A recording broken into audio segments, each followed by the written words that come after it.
وأظلنا شهر السلام ضيف يزور بكل عام فإذا أهل. بسم اللہ والحمد للہ والصلاة والسلام علی رسول اللہ اما بعد. محترم بھائی اور بہنوں، کچھ چیزیں ایسی ہیں جن سے روزہ ٹوٹ جاتا ہے. نمبر 1، ہم بستری کرنا. جو شخص جان بوجھ کر رمضان کے دنوں میں جمع کرے اور وہ مقیم ہو، مسافر نہیں، تو اس پر 3 چیزیں واجب ہیں: قضا، کفارہ اور گناہ. گناہ سے توبہ کر لے، لیکن اگر کسی نے جہالت، بھول کر یا جمع کرنے پر مجبور کر دیا گیا ہو تو اس پر صرف قضا ہے، کفارہ نہیں. اور عورت ان دونوں حالتوں میں مرد کی طرح ہے. کفارہ کسے کہتے ہیں؟ گردن آزاد کرنا. اگر اس کی طاقت نہیں تو پھر 2 مہینے لگاتار روزے رکھنا. لیکن 2 مہینوں کے بیچ میں اگر دونوں عید، ایام تشریق، سفر، مرض اور حیض و نفاس حائل ہو جائیں تو کوئی بات نہیں. اگر روزوں کی طاقت نہیں تو پھر 60 مسکینوں کو کھانا کھلانا ہے. اسی طرح جمع کے معنی میں بوس و کنار کی وجہ سے منی کا خارج ہونا ہے یا جان بوجھ کر منی کو خارج کرنا. ایسی صورت میں روزہ فاسد ہو جائے گا اور اس پر قضا ہے، لیکن کوئی کفارہ نہیں، اس لیے کہ کفارہ صرف جمع کرنے سے واجب ہوتا ہے.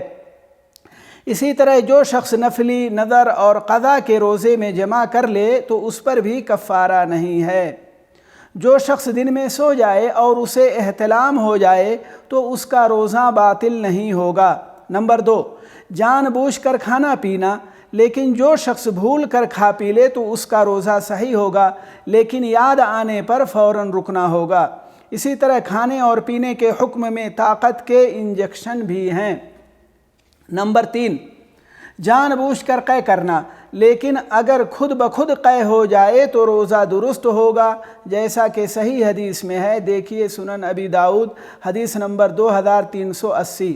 نمبر 4، حیض و نفاس کا خون آنا، جیسا کہ بخاری کی 304 نمبر کی حدیث ہے.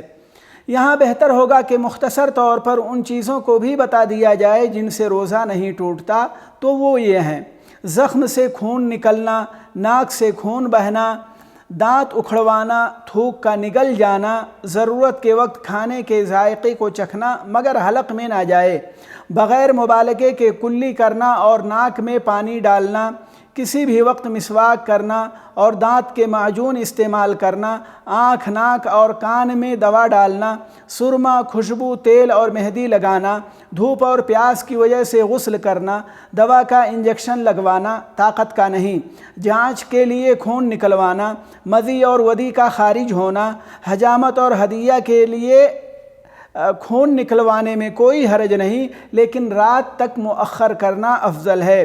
اسی طرح بوس و کنار جائز ہے، جو شخص اپنی شہوت پر قابو رکھے اور جمع سے بچ سکے، جیسے کہ بخاری میں 1927 نمبر کی حدیث ہے.